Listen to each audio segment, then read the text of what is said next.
नमस्कार दोस्तों, मैं विजय सिंह आपका बहुत स्वागत करता हूँ विजय वैल्यू इन्वेस्टिंग में। तो आजकल हम लोगों ने सुना होगा मार्केट में बहुत सारा ऐसा चल रहा है कि एसआईपी कीजिए, म्यूचुअल फंड में एसआईपी के थ्रू इन्वेस्टमेंट कीजिए। तो एसआईपी जो टर्म है वो बहुत ही ज़्यादा पॉपुलर हो गई है इंडिया में। तो आज हम लोग इस वीडियो में देखेंगे कि why SIP is gaining popularity in India. तो क्या कारण है कि एसआईपी जो है इतना मशहूर हो गया है इंडिया में। तो उस चीज़ को हमने समझने के लिए हमने क्या किया है, हमने एक डाटा देखा है।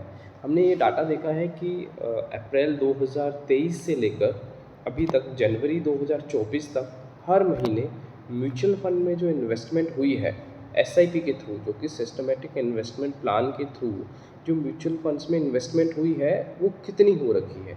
तो ये जो फिगर्स हैं सारे के सारे ये करोड़्स में है।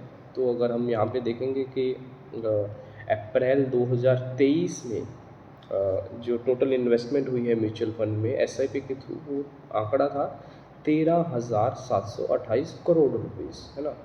और मई में जो कि बढ़कर हो गया 14,749 करोड़। जून में हल्का सा डिप आया था इस आंकड़े में जो कि 14,734 करोड़ था। फिर आप देखिए जुलाई में 15,245, अगस्त में 15,815 करोड़, सितंबर में 16,042 करोड़, अक्टूबर में 16,928 करोड़। तो नवंबर में इस आंकड़े ने फर्स्ट टाइम जो है 17,000 का आंकड़ा छू लिया। और अगर हम जनवरी की बात करें तो जनवरी 2024 में जो एसआईपी के थ्रू टोटल इन्वेस्टमेंट हुई वो है 18,838 करोड़। अभी हम लोग देखेंगे कि जो आंकड़ा पहले 13,728 करोड़ था वो 10 महीने के अंदर अंदर जो आंकड़ा है वो 18,838 करोड़ बन चुका है। हर महीने जो इन्वेस्टमेंट हो रही है म्यूचुअल फंड में एसआईपी के थ्रू, अगर हम परसेंटेज में देखेंगे तो हम परसेंटेज में देखेंगे कि लगभग 37.2% का इजाफा हुआ है इन 10 महीने में एसआईपी में इन्वेस्टमेंट का। तो जो कि अपने आप में ही बहुत बड़ा आंकड़ा है। तो हम रीज़न देखेंगे कि जो एसआईपी है वो इतनी पॉपुलर हो रही है तो उसका रीज़न क्या है, एडवांटेज क्या है या फिर एसआईपी के। तो सबसे पहले हम लोग देखेंगे रुपी कॉस्ट एवरेजिंग। रुपी कॉस्ट एवरेजिंग का मतलब है, तो हम लोग इस चीज़ को ऐसे समझेंगे, हम लोग डायरेक्ट कैलकुलेटर पे जाते हैं इस चीज़ को समझने के लिए। तो लेट्स से कि मैंने आज जो है म्यूचुअल फंड्स की यूनिट्स खरीदी। मैंने 1,000 रुपये से एसआईपी स्टार्ट की और आज एक यूनिट का प्राइस जो है 100 रुपये है। तो 1,000 रुपया मैंने इन्वेस्टमेंट किया, 100 रुपये में मतलब मेरे पास 10 यूनिट मेरे पास म्यूचुअल फंड की आ गई एसआईपी के थ्रू। अभी क्या है, कुछ कारणों के कारण जैसे कि है कि मार्केट ऊपर जाती है तो मार्केट नीचे भी आती है। तो लेट्स से कि मार्केट में करेक्शन हुई और एक यूनिट का प्राइस अभी हो गया है 90 रुपीज़। अभी देखिए अगले महीने फर्स्ट महीने के इंस्टॉलमेंट में मैंने 1,000 रुपये की इन्वेस्टमेंट में 10 यूनिट मेरे पास आ गई। नेक्स्ट मंथ क्या हुआ, प्राइस करेक्शन हुआ, एक यूनिट का प्राइस 90 रुपये हो गया। अभी 1,000 रुपये में कितनी यूनिट आएगी, अभी आप देखिए 1,000 रुपये में 90 रुपये होगा तो 1,000 रुपये में कितनी यूनिट आई, 11 यूनिट आई। अब मेरा टोटल इन्वेस्टमेंट दोनों महीनों में कितना था, 2,000 रुपये। 1,000 रुपया एक महीने में, सेकेंड महीने में जब प्राइस करेक्शन हुआ तब मैंने 1,000 रुपये इन्वेस्ट हुआ, जो कि सिस्टमेटिक हो गया कि 10 तारीख को कटना था या किसी भी तारीख को जो आपने फिक्स कर रखी है। लेकिन पिछली बार मेरे पास 10 यूनिट मिला था मुझे 1,000 रुपये में, इस बार ही मुझे 1,000 रुपये में मिला है 11.11 यूनिट या 11.1 यूनिट्स। अब मैं देखता हूँ कि दोनों मेरे पास मिला के कितने यूनिट्स हो गए, लगभग 21.1 यूनिट हो गए, है ना। अभी 2,000 रुपये में मेरे पास 21 यूनिट आ गए। लेट्स से 21.1 की जगह 21 ही मान लेते हैं राउंड फिंगर में। और अगर मैं आप सोचिए पहले ही मंथ पूरा का पूरा इन्वेस्टमेंट करता 2,000 का 2,000, तो मेरे पास कितने यूनिट होते, क्योंकि उस टाइम 100 रुपया प्राइस था तो उस टाइम मेरे पास यूनिट होते 20 यूनिट। अभी आप देखिए 2,000 रुपया मैंने टोटल इन्वेस्टमेंट किया है, 2,000 रुपया डिवाइडेड बाय अभी मेरे पास कितना यूनिट है, 21.11। और एवरेज कॉस्ट क्या होगी अभी यूनिट की, रुपी कॉस्ट एवरेजिंग देखिए, एवरेज कॉस्ट जो यूनिट की होगी है वो होगी 94.7 रुपीज़, जो कि मैंने फर्स्ट टाइम ख़रीदा था तो मेरे पास कितना था, तो मेरे पास था 100 रुपये यूनिट का प्राइस। सेकेंड टाइम ख़रीदा तो 90 रुपये यूनिट का प्राइस। लेकिन मैंने दोनों महीने हाफ क्वांटिटी खरीद हुई है सिस्टमेटिक इन्वेस्टमेंट प्लान के थ्रू, तो अभी मेरा प्राइस कितना हो गया, एवरेज 94.7, है ना। अब देखिए, अब मार्केट में अप ट्रेंड आ गया है, 94.7 मान लीजिए इसको, है ना।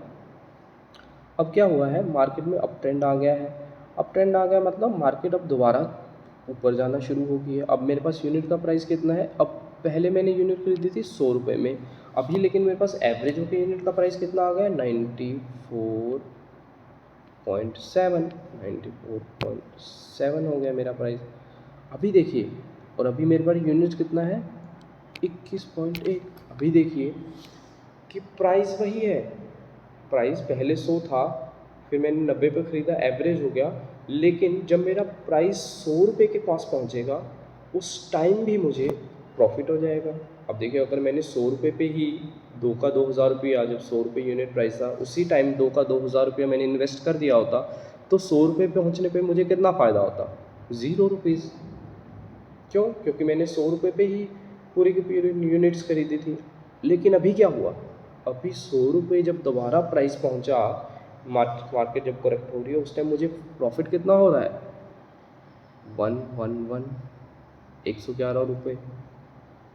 तो ये है importance of rupee cost averaging. जब आप लोग SIP में इन्वेस्ट करते हो, जब हम लोग SIP में इन्वेस्ट करते हैं तो उसमें हमारे को ये बेनिफिट जो है मिलता है कि रुपी, हमारा जो यूनिट्स है, हमारी जो रुपीज़ है, वो एवरेजिंग हो जाता है हमारा कॉस्ट का, जो टोटल कॉस्ट होती है ना। Second thing is help in investing in A discipline manner. देखिए, हमारे जितने भी एक्सपेंसेस होते हैं वो बड़े ही डिसिप्लिन वे से होते हैं, वो बड़े ही सिस्टमेटिक वे से होते हैं। सिस्टमेटिक वे में लेट्स से कि आपको रूम का रेंट देना है, बड़ा ही सिस्टमेटिक है, मकान मालिक 6 तारीख को, 1 तारीख को, 7 तारीख को या 10 तारीख को रेंट लेने आ जाएगा, या आप लोग डिसिप्लिन है तो आप लोग खुद ही उसको दे देंगे, है ना। मंथली बिजली का बिल है वो भी जाएगा, बच्चों की एजुकेशन है वो भी जाएगी, है ना, राशन है, मतलब वो सिस्टमेटिक है। घर के सारे एक्सपेंसेस जो है हमारे सिस्टमेटिक है। लेकिन जब हम इन्वेस्टमेंट की बात आती है, वो सिस्टमेटिक नहीं है। तो जो SIP है वो हमारे को एक प्लेटफॉर्म प्रोवाइड करता है, वो हमारे को एक सिस्टम प्रोवाइड करवाता है कि आपके एक्सपेंसेस तो सिस्टमेटिक है, अपनी इन्वेस्टमेंट को भी सिस्टमेटिक बनाइए, है ना। तो जब हम SIP करते हैं तो हमारा सिस्टम बन जाता है एक इन्वेस्टमेंट का, कि धीरे धीरे हर मंथ हमारा 2,000 5,000 अपनी क्षमता के हिसाब से इन्वेस्टमेंट जो मार्केट में होता रहता है।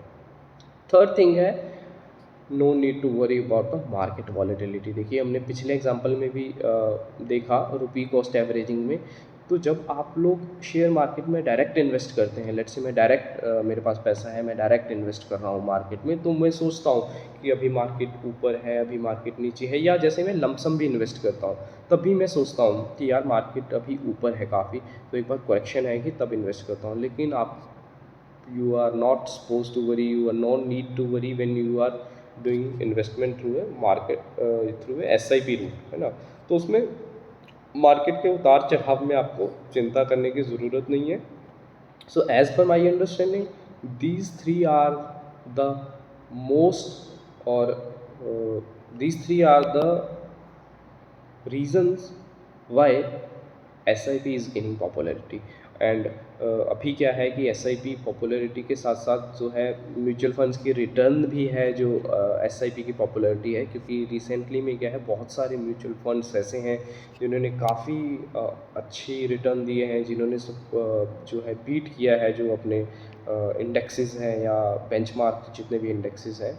सो the sources of all this data is AMFI website, association of mutual fund of India.